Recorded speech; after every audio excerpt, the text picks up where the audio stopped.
जिले के विश्वकर्मा नगर में एक 80 साल के व्यक्ति के द्वारा 2.5 साल की बच्ची के साथ दुर्व्यवहार की शर्मनाक घटना घटी है। घटना के बाद इलाके के नागरिकों ने तुरंत पुलिस को घटना की सूचना दी। पुलिस तुरंत मौके पर पहुंची और 80 साल के आरोपी रहमान पिंजारी को अरेस्ट करके 40 गांव रोड पुलिस स्टेशन में पॉक्सो के तहत मामला दर्ज किया। इस घटना से शहर में आक्रोश की लहर दौड़ गई है। 40 गांव रोड पुलिस मामले की आगे की जाँच कर रही है। आपको बता दें कि सोमवार की दोपहर जब 2.5 साल की बच्ची दुकान जा रही थी, तभी आरोपी बुजुर्ग ने उसे घर में खींचकर बलात्कार करने की कोशिश की। क्षेत्र के नागरिकों ने डायल 112 को घटना की सूचना दी। इसके बाद 40 गांव रोड पुलिस स्टेशन के पुलिस अधिकारी और कर्मचारी तुरंत मौके पर पहुंचे और आरोपी को हिरासत में लेकर अपने साथ ले गए। इस बीच बताया गया है कि इस पुरुष ने पहले भी अपनी बेटी समेत कई अन्य लोगों के साथ बलात्कार करने की कोशिश की थी। इस घटना से हड़कंप मच गया है और एक बार फिर महिला सुरक्षा का मुद्दा उठ खड़ा हुआ है। सर, आपल्या काल 3 नोव्हेंबर 2025 रोजी दुपारी 4 वाजेच्या दरम्यान 112ला कॉल आला होता। 112ला कॉल आला होता।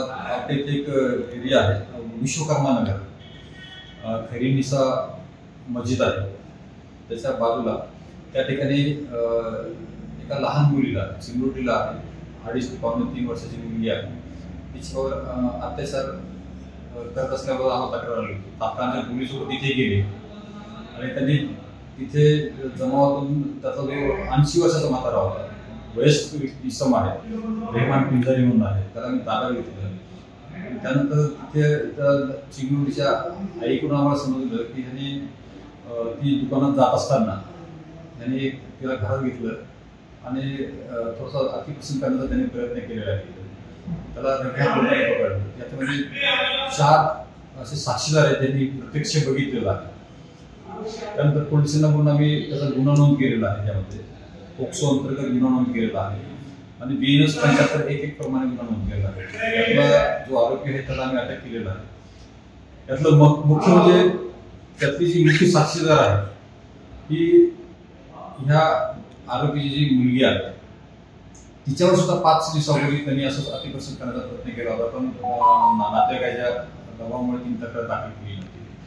आणि त्या गल्लीतल्या काही लोकांचं असं मत आहे की यापूर्वी त्यांनी असे काही प्रयत्न केलेले आहेत, पण सामाजिक दबावामुळे कोणी तक्रारीला आपल्याकडे आलं नव्हतं। या सर्व गोष्टी त्याच्याने त्याची साक्षीदाराची जागा घेतलेली आहे आणि फार लवकर 1-2 दिवसांमध्ये आम्ही या गुन्ह्यामध्ये दोषारोप टाकून सदर प्रकारामध्ये प्रकरण कसे न्यायप्रविष्ट होऊन या प्रकरणात लवकरात लवकर निकाल लागून आरोपीला शिक्षा कशी होईल याचा आम्ही प्रयत्न करत आहोत।